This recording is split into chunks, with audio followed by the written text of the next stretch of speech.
Friends, তো এটা হচ্ছে আমাদের ডে 3। তো আজকে আমরা যাব ওয়ে টু নেপাল, মানে আমরা যে যাবো টুমলিংয়ের উদ্দেশ্যে। তো আজকে আমরা ওখানে স্টে করব, ওখানে ভিউ পয়েন্টগুলো দেখবো। দেন কাল যাব আমরা, না কালকেটা বলবো না কোথায় যাচ্ছি, সেটা তোমাদেরকে একেবারে ভিউটা দেখাবো, ঠিক আছে? তো চলো, আমাদের ল্যান্ড রোভার বুকিং হয়ে গেছে।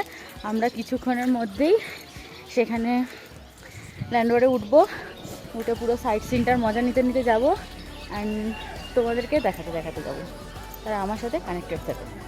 তো এটা হলো আমাদের ঢিনচাক ল্যান্ড রোভার। তো তোমরা অবশ্যই জেনে থাকবে যে মানেভঞ্জং থেকে টুয়ার্ডস নেপাল বা টুমলিং অথবা সান্দাকফু যেতে গেলে ল্যান্ড রোভারটাই বেস্ট, কেননা you can say that it is a heritage. তো আমরাও কিন্তু সেটাকে বাদ দিইনি। তো আমরা এই ল্যান্ড রোভারের মধ্যে বসে পড়লাম ঝটপট করে, অ্যান্ড চড়াই উতরাই রাস্তা পেরিয়ে পৌঁছে গেলাম চিত্রে, আমাদের নেক্সট ডেস্টিনেশন বা হল্ট বলতে পারো। তো সেখানে গিয়ে অনেক ভিডিও করলাম, ফটো তুললাম। ভিউটা দেখো, খালি আমি ঘুরছি, তোমরা ভিউটা দেখো। এটা হচ্ছে চিত্রে, ঠিক আছে? এখানে আমরা থেমেছি, দেখো এখানে পুরো গ্যাং দাঁড়িয়েছে। ভিউ দেখেছো? খুব একটা বেশি সময় আমরা চিত্রেতে দাঁড়াইনি, তারপর ঝটপট করে আমরা উঠে পড়েছিলাম ল্যান্ড রোভারে।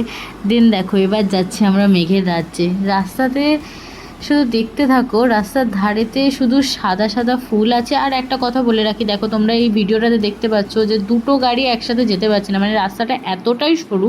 আর পাহাড়ি রাস্তা এরকমই হয় যদিও, বাট এটা একটু বেশি সরু ছিল রাস্তাটা। তো একটা ওয়ান অ্যাট আ টাইম একটাই গাড়ি যেতে পারবে। ওকে, তো যখনই দুটো গাড়ি পাস কাটাতে যাচ্ছে তখনই একটা গাড়িকে পিছনে সরে আসতে হচ্ছে। বাট যাই হোক, এরকম অবস্ট্যাকেল তো লাইফেও আসতে থাকে, তাই না? তো এরম রাস্তার অবস্ট্যাকেল পেরিয়ে পেরিয়ে আমরা যেতে থাকলাম মেঘেদের রাজ্যে। এইবার তোমার ফ্রেন্ডস দেখো, চারিদিকে শুধু সাদা সাদা ফুল। এই ফুলগুলোর নাম আমি জানি না, বাট আমার খুব ভালো লাগছিলো এই সাদা সাদা ফুলগুলো দেখতে। আর রডোডেনড্রন ফুল তো অবভিয়াসলি খুবই মানে পছন্দের আমার। তো এইবার আমরা এন্ট্রি নিচ্ছি মেঘেদের রাজ্যে। তো রাস্তাটায় যখন যাচ্ছিলাম, বিশ্বাস করো এতটা ঠান্ডা লাগছিল, তারপরেও মনে হচ্ছিল যে না, ল্যান্ড রোভারের চারপাশে যে ঢাকনা দেওয়া থাকে সেগুলোকে খুলে দিয়ে খালি ভিউগুলো দেখতে দেখতেই যাব, যতই ঠান্ডা লাগুক আমার, তাও আমাকে ভিউটা দেখতে দেখতে যেতে হবে। বিকজ আমার যেন মনে হচ্ছিলো কাইন্ড অফ ভূস্বর্গে চলে এসেছি, এইরকম একটা ফিলিংস আসছিলো। তো যাই হোক, এই রাস্তাটা পেরিয়ে লাস্টে পৌঁছে গেলাম টুমলিংয়ে পৌঁছে গেছি আমরা। তো এটা হচ্ছে আমাদের হোটেলের চারপাশটা। তো আমরা যখন থেকে টুমলিংয়ে পৌঁছেছিলাম তখন থেকে কিন্তু কিচ্ছু আমরা ভিউ দেখতে পারিনি, চারিদিকটা পুরো ফগি হয়েছিল। এই হোটেলটা, পিছনে যে হোটেলটা দেখতে পাচ্ছ টুমলিংয়ে, এই হোটেলটাতে আমরা স্টে করেছি। তো ব্যাগপত্র রেখে নিয়ে এখন ঘুরে বেড়াবো। আমি একবার ঘুরছি, তোমরা ভিউটা দেখো, পিছনের ভিউটা দেখো, খালি পিছনেরটা দেখো। ওই দেখো উপরে একটা মনেস্ট্রি আছে, ঠিক আছে? এই হচ্ছে ব্যাপার। এখন আমরা একটু হাঁটতে হাঁটতেই ওপরের দিকটা যাব। অনেক উঁচুতে উঠে গেছি, তোমরা দেখবে, দেখো দেখাচ্ছি তোমাদেরকে ঠিক কতটা উঁচুতে, মানে ফগি হয়ে আছে এখন যেহেতু। আর নেটওয়ার্কের পুরো ক্রস, নেটওয়ার্ক একটাও নেই।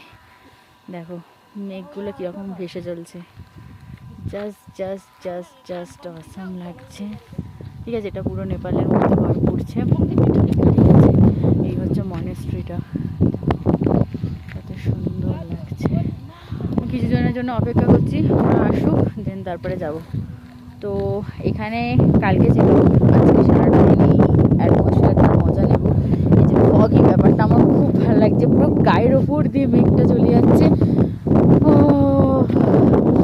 জাস্ট একটা স্বর্গীয় অনুভূতি। তো এইসব জায়গাতে তোমরাও আসো ঘুরতে, যাতে তোমাদের এগুলো লাইফ টাইম অ্যাচিভমেন্ট। একবার এলে মনে হবে যে এখানেই থেকে যাই। যদিও এখানের কী বলবো, জীবন খুবই কষ্টকর অ্যান্ড দুর্বিষহ, যাকে বলে আমরা ছোটোবেলায় পড়েছিলাম, তো সেরকমই। কিন্তু কিছু কিছু হয় না যে আমরা এই কিছু দিনের জন্য রিল্যাক্স করতে এলাম, সেটার জন্যই ঠিক আছে। বাট পার্মানেন্ট এখানে থাকার জন্য it's not recommended. But still এখানে একটা বিউটি অফ নেচার যেটা এখানে এলে ফিল করতে পারবে, সেটা হয়তো আমাদের শহরে অঞ্চলে আমরা ফিল করতে পারবো না, তাই না? তো চলো, আমি এখন এই ভিউটার মজা নিই, একটু ঘুরে বেড়াই। আর তোমাদের সাথে তো আমি অবশ্যই শেয়ার করব প্রত্যেকটা ভিউ, তো তোমরা আমার সাথে কানেক্টেড থাকো। আর একটা ভিউ পয়েন্ট টুমলিংয়ের, এটাতে এখন এসেছি, দেখো পুরো ফগি, দেখছো মেঘগুলো কীরকমভাবে ভেসে চলছে, এখন কিচ্ছু দেখা যাচ্ছে না, নাথিং ইজ ভিজিবল, বাট একটা আলাদাই সৌন্দর্য আছে, একটা আলাদাই সৌন্দর্য আছে। আমার কি ভালো লাগছে এই জায়গাটা, কত মনেস্ট্রি আছে চারিদিকে। কিছুক্ষণ ঘোরাঘুরি করার পর একটু রেস্ট নেওয়ার দরকার পড়েছিল, তাই নিজের রুমে চলে গেলাম। আর আমার রুমটাও কিন্তু ভিউ রুম ছিল, ওখান থেকে সামনেই একটা ছিল রডোডেনড্রন ফুলের গাছ, আর তার চারপাশে পাহাড়গুলো দেখা যাচ্ছিল। আর যে ভিউ পয়েন্টটা তোমাদেরকে দেখালাম, যেখান থেকে পুরো মেঘগুলো ভেসে বেড়াচ্ছিল, ওই ভিউ পয়েন্টটাও আমি দেখতে পাচ্ছিলাম। তো বন্ধুরা, স্নোফল হচ্ছে কেমন দেখো, ওইটা রডোডেনড্রন ফুলের গাছ, এই সামনে, এটা আমি ব্যালকনি থেকে ভিউটা দেখাচ্ছি তোমাদেরকে, দেখো কীরকম।